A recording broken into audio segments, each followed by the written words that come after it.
Hey, Xiomy here. So today I wanted to do a video where I just want to talk about my favorite heroines of 2016. Now I'm not going to give you any spoilers as to who did they end up with or what did they actually accomplish in any of the books. No, I'm going to give you spoilers as to who they are, how I think that they are as an individual, what makes them stand out, what makes them a badass. So I'm going to give you spoilers based on those aspects and not like actually what did they basically accomplish in the series, because I think that those are major spoilers and I really don't want to spoil these books for you. I just want you to know which are my favorite heroines and why do I classify them like a certain individual to be a badass, or you know, what makes them unique and distinctive in my eyes, and why is it that I root for them, or why was it that I fell in love with them in the first place. Now for each series it depends. I might mention one, two, or probably more heroines that I loved within the series, and I'm also gonna, you know, count them down to my all-time favorite heroine of 2016. So with that being said, let's get into this list. The first two that I'm gonna mention are ones that I think that balance each other out. I think it's the yin to the yang, and I really did love their interaction. And the ones that I'm speaking about are from Truth Witch, and I have Isolde and Sophia. Now Sophia is a Truth Witch and Isolde is a Thread Witch, and I thought that their interaction was very different because they would basically die for one another, which is something that I really have to appreciate. But Sophia was a very kind of hothead individual. She just dove into situations first without actually thinking the outcome of it. She was very strong and very loyal.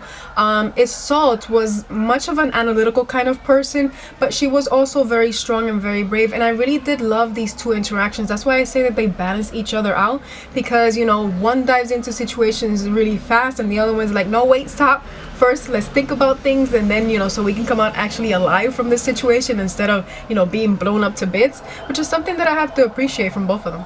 The next one that I want to mention is a princess, and she is from the Shadow Queen. She's called Princess Lorelei. I really did enjoy her character. I thought she was a very distinctive kind of heroine, at least in my eyes. I mean, she was brave, she was strong, and she was loyal, but she was very athletic, and she was also very strategic. I mean, she would overthink things before actually immersing herself into any given situation, and I have to admire that.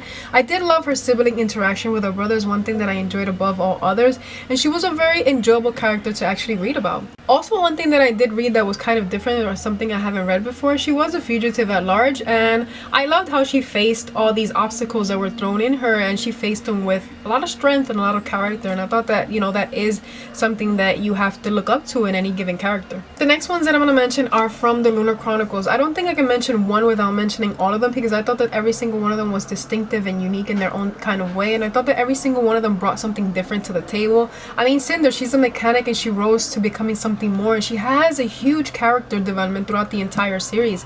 Then you have Scarlet. I love to say that Scarlet is kind of like the gunslinger slash farm girl. I really did enjoy her character. She was very tenacious and she fought for what she believed in, which is something that I have to admire. Crest is a very skilled computer hacker, and I loved how she was a shell of herself, but then she blossomed to becoming something much more. And even though she is socially awkward, she became a strong individual, and I really do love, because she is completely different from the rest of them, and she was very beautiful to read about. Then you have Winter, and Winter is a very people person. She does have very good interpersonal skills, and the girl went through a lot, and I have to admire that. Even though everything she went through, she was a very strong kind of character, and I really do love her as an individual. And then you have Eco. Eco was just so beautiful. She was very witty, she was very loyal. I loved her character, and I cannot have this list and not mention her, because she, you know, every single one of them possesses different unique individual skill that really does set them apart, and that's why I love, you know, every single one of them, and that's why they are all special in my eyes. The next one that I want to mention is also a princess, but one that I really did enjoy because she had huge character development in the entire series, and she is from the Remnant Chronicle. She is called Princess Leia. I really did love how very eloquent of a speaker she was. She was very strong. She was a distinctive kind of heroine because she built up to something so much bigger than she even knew that she could actually become, and I loved her as an individual. And like I mentioned, she has huge character development in the entire series because she is selfless. I mean, she's strong, she's cunning, and she's a character that I will root for the rest of my life, because I enjoyed reading about her like so much. The final two that I want to mention are ones that I really did enjoy, and they are from my all-time favorite series, and that is from the Six of Crows duology. I loved Inej and Nina.